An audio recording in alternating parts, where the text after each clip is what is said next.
Oi, gente. Falta ainda aqui pra mim um tripé, algum suporte, né, que deixe melhor os meus vídeos. Mas não é porque não tá perfeito que eu vou deixar de fazer, né? Isso é um conselho que eu sempre dei também pros meus clientes. Começa fazendo e depois tu vai se aperfeiçoando, as coisas vão ficando melhor, mas não espera ter as condições perfeitas, né, pra começar a fazer. Então, já tem um tempo que eu entendi isso e agora eu vou gravar pra vocês, né? O que eu tava pensando, né? Eu tava pensando agora sobre o bode expiatório. Muita gente já ouviu falar esse nome, né? A gente usa ele no nosso vocabulário. Não sei se vocês sabem, né, que o bode expiatório, ele surgiu, né? Ele tem uma passagem bíblica que explica, né, o que seria esse bode. Mas, resumidamente para vocês, de uma forma bem simplória, seria um bode, né, escolhido para levar, afastar os pecados do povo de Israel. E o que a gente percebe hoje em sociedade, né? Volta e meia, a gente aponta alguns bodes expiatórios na nossa sociedade. E por que eu tô falando disso, né? Essas mensagens que eu tô recebendo, eu noto que eu nesse momento estou sendo alvo, né? Eu estou sendo um bode expiatório para muitas pessoas. Então, o que é? São coletivos, né, que apontam, então, esse nome, essa pessoa, essa figura, para levar culpas, né? Então, eu percebo pelas mensagens que eu tô lendo que eu sou culpada pela desigualdade social, eu tô sendo culpada pelas dificuldades das pessoas de classe mais baixa, né? Dificuldades de renda, dificuldades familiares. E o que eu queria falar pra vocês, né? Que a gente às vezes aponta então bodes expiatórios para extravasar toda a nossa raiva, o nosso ódio, os nossos rancores, né? As coisas que a gente não é, as nossas inconformidades da vida. A gente aponta às vezes uma figura e extravasa nela essa culpa, esse rancor, esse ódio. Mas extravasar essa culpa em outras pessoas, em terceiros, não muda a tua realidade, né? Isso só te provoca mais raiva, mais ódio, mais rancor. E tudo bem se eu sou o bode da vez, tá? Volta e meia surgem bodes expiatórios numa sociedade em que vocês transmitam e despejem todo o ódio de vocês em mim. Mas isso te torna melhor, tu te sente mais leve depois que tu faz isso. Tu sai ali da internet e a tua realidade transformou, mudou, a tua mente se ampliou, tu teve insights de como mudar a tua vida e transformar a tua realidade. Ou então, depois que tu faz isso, a minha realidade mudou, eu passo a ser uma pessoa diferente porque você transmitiu palavras horríveis e todo o seu desprezo pra cima de mim, eu mudo por causa disso. O que acontece, né? Você consegue transformar a sua realidade e a minha, o seu ambiente, né, o mundo, a partir de todo esse ódio? Acho que não. E eu finalizo ainda com um conselho. No momento que você decide parar de eleger bodes expiatórios, né, de parar de gastar a sua energia para xingar outra pessoa, para difamar, para, né, querer ofender caráter, etc. Quando você para de transferir essa culpa para o outro e começa a se olhar como agente transformador da sua própria vida, da sua própria realidade, aí sim as coisas começam a mudar na sua vida. Do contrário, qualquer melhora que tenha na sua vida vai ser atribuída à sorte, à mera sorte, ao acaso. Então, para com isso de culpar o outro, começa a olhar mais para si, gasta essa energia que tu poderia estar gastando com os bodes expiatórios, gasta consigo, olha para dentro e põe isso, transforma isso em potência transformadora da tua própria vida. Eu pediria o tempo de líder. Pelo que eu pude perceber aqui, só pela ordem, então, nós conseguimos aqui perceber que... Réplica. Continuar? Eu consegui... Obrigado, presidente. Eu percebi aqui pelas respostas do chanceler que tudo foi tratado aqui, menos com relação à cultura. Ou se foi tratado, foi muito pouco. Porque as interpelações que o ministro estava respondendo eram sobre Bolívia, aquecimento global e etanol. Então, enfim, são assuntos certamente pertinentes, né? Não da parte da cultura, que é essa comissão.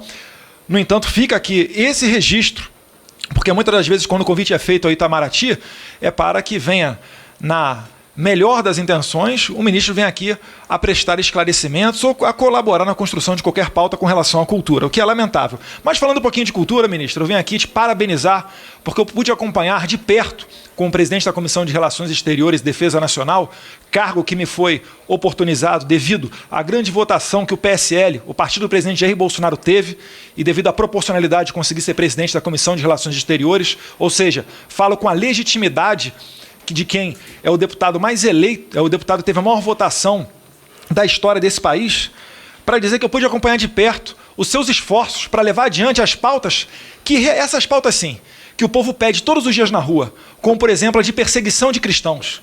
Aqui nós tratamos do assassinato, e de maneira às vezes até justa, de diversos grupos, mas nunca dos nossos irmãos cristãos, que é a maioria da sociedade brasileira, que estão lá no Oriente Médio, como se isso não fosse problema nosso. E é problema nosso, sim. Eu lembro até a primeira vez que eu assisti alguma autoridade falando sobre isso, foi o pastor Silas Malafaia, e um vídeo muito impactante, em que os cristãos eram tratados piores do que porcos, sendo degolados e jogados em alto mar muitas das vezes. E ninguém aqui fala absolutamente nada com relação a isso. Então eu vi os esforços de Vossa Excelência junto ao chanceler húngaro Péter Szijjártó, que tive a oportunidade de conhecer enquanto estive na Hungria também, parabenizar Vossa Excelência, dizer que a sua coragem em não se dobrar ao politicamente correto faz parte dessa maioria de eleitores que ansiava por mudanças em 2018. Não se dobrar ao politicamente correto é não se dobrar à linguagem que tenta nos dominar, como, por exemplo, tratar aborto por direitos reprodutivos das mulheres. Vossa Excelência faz muito bem quando não permite que o Brasil embarque nessa onda, ficando em silêncio, assinando acordos internacionais ou resoluções, tratando de pautas como essa do direito reprodutivo da mulher, que lá na ponta a gente sabe que se trata de aborto, uma matéria tipificada no nosso Código Penal, rechaçada pela maioria dos brasileiros e rechaçado também pela maioria dos cristãos. Parabéns a Vossa Excelência. Agora entrando aqui um pouquinho nas questões que Vossa Excelência estava a responder, né? Perguntaram a Vossa Excelência, o que o Brasil ganhou com o etanol no acordo com os Estados Unidos? Ora, eu lhe pergunto, o que o Brasil ganhou construindo o Porto de Mariel em Cuba? O que a gente tomou calote, eu lembro em 2018, ministro, que nós aqui, congressistas, que éramos da antiga legislatura, nós tivemos que aprovar aqui uma lei em que o Brasil foi obrigado a pagar em torno de R$1 bilhão em nome da Venezuela, porque fomos garantidores, espécie de fiadores em algum contrato em que a Venezuela nos deu calote. Isso por si só já dá um banho aqui no etanol. Sendo que no etanol a gente sabe qual é a verdade. Eu fiz um vídeo, esse assunto demanda um pouquinho mais de tempo, porque ele é um tanto quanto complexo, mas eu fiz um vídeo que o Brasil ele teria muito a perder se não assinasse esse acordo. E as questões, após serem explicadas, o próprio deputado do Nordeste que sugeriu o projeto de decreto legislativo para assustar os efeitos desse acordo, ele mesmo retirou o seu projeto de decreto legislativo. E o Brasil tem avançado e muito, coisa que nunca aconteceu quando nos aproximamos de Venezuela e Cuba, por exemplo, como a gente pode exemplificar o Acordo de Alcântara. Quando nós, se Deus quiser, muito em breve, começarmos a fazer os lançamentos comerciais a partir de Alcântara, certamente essa região paupérrima do nosso Maranhão vai experimentar o que experimenta a cidade da Guiana Francesa de Kourou, que por ter uma base de lançamento similar em seu território, é hoje a maior renda per capita da América Latina. Temos agora o grupo de CEOs que estão verificando onde é que aperta a burocracia, para reduzir a burocracia e para que o Brasil e os Estados Unidos venham novamente vir a ter um tempo de prosperidade comercial. E o Brasil está numa posição privilegiada. A gente pode fazer comércio com os Estados Unidos e isso não impede comércio com a China. Quem é que não se lembra, antes do período de eleição, as pessoas falando que o Brasil vai cortar relações com a China, que o Brasil vai virar as costas para o mundo árabe por causa da questão de Jerusalém, da embaixada? E o que a gente vê é exatamente o contrário. Presidente sendo muito bem recebido na China, recebendo elogios, recebendo BRICS aqui no Brasil, sem qualquer tipo de incidente, mesmo com o episódio da embaixada venezuelana. Aquele burburinho, aquela confusão. Não vou entrar no mérito aqui também, Presidente retornando da Arábia Saudita agora com 40 bilhões de reais de investimento que vai servir para ferrogrão. Isso significa produto brasileiro sendo escoado, o custo do Brasil sendo reduzido e um produto brasileiro no exterior com maior possibilidade de competição.